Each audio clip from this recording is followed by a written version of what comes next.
Bonjour et bienvenue sur Meilleur Placement, nous sommes le vendredi 13, bouh, vendredi 13. Vendredi c'est votre argent et là ça va être chaud, on va parler élections britanniques, on va parler de la force de l'économie américaine, on va parler bien sûr de la guerre commerciale, on va parler, ça c'est un peu nouveau, de l'immobilier, est-ce qu'il y a une bulle sur l'immobilier, on va vous dire ce qu'il faut penser des marchés avec un CAC 40 qui va essayer d'aller aux 6000 points aujourd'hui. Il faut dire qu'il y a quelques bonnes nouvelles pour les marchés.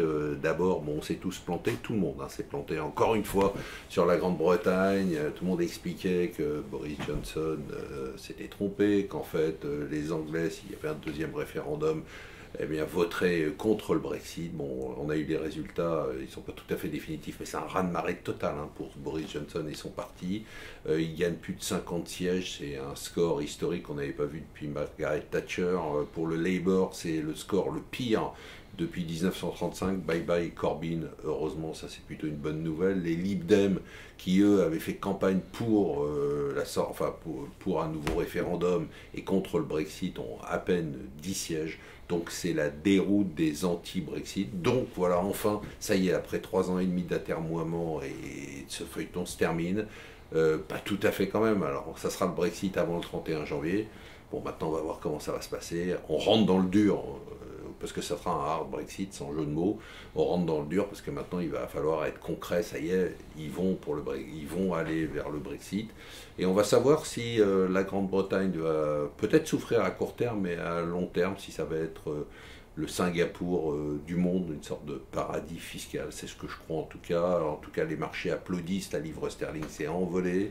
Elle est au plus haut, bien évidemment, de l'année, et comme une joie ne vient jamais seule, Donald Trump a tweeté pour dire que l'autre feuilleton des derniers mois, des dernières années, la guerre commerciale serait en passe d'être réglée, qu'on serait proche d'un accord. Donc on a une envolée de tous les marchés. Alors vous connaissiez les faucons, vous connaissiez les colombes, mais vous ne connaissiez pas les chouettes. C'est Christine Lagarde qui a répondu à un journaliste qui lui demandait si en matière de politique monétaire, ça serait un faucon ou une colombe. Elle a dit « Je suis une chouette » parce que la chouette, c'est un animal qui est un peu sage, donc elle va être sage. Elle a réussi son oral, c'était son premier discours en tant que patronne de la BCE hier.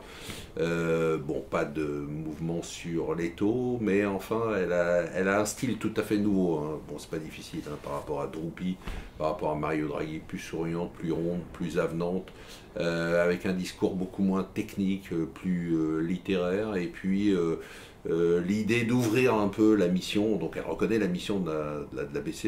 La mission de la BCE, c'est la stabilité des prix, mais aussi lutter contre les inégalités, lutter aussi pour les changements, enfin contre les changements climatiques. Donc voilà. Alors l'autre sujet important pour vous, pour votre argent, c'est le haut commissaire de stabilité, le conseil de stabilité financière, c'est un beau nom, ça, présidé par le ministre des Finances, avec la Banque de France, avec le Trésor, qui n'a pas pris de décision brutale, mais qui veut calmer le jeu sur le crédit immobilier, en disant aux banques, écoutez, respectez quand même la règle du taux d'effort de 33%, des revenus nets pour rembourser un crédit, et surtout essayer de ne pas dépasser les 25 ans. Les banques avaient peur qu'il y ait une sorte de sanction, de règles, d'application obligatoire. C'est juste une recommandation, donc elles vont continuer à faire ce qu'elles ont envie. Bien évidemment, c'est pour vous, pour la plupart d'entre vous, beaucoup d'entre vous, c'est toujours la grève, la galère, toujours des négociations qui vont tourner maintenant autour de cet âge d'équilibre, âge pivot, puisque la CFTT a été claire sur le fait que s'il n'y avait pas cet âge d'équilibre, eh bien elle arrêterait la grève. En attendant, la grève continue. Je vous rappelle, ce soir, c'est votre argent exceptionnel sur BFM Business. Donc je vous souhaite, malgré toutes ces galères, une bonne journée et surtout un bon week-end. Reposez-vous bien.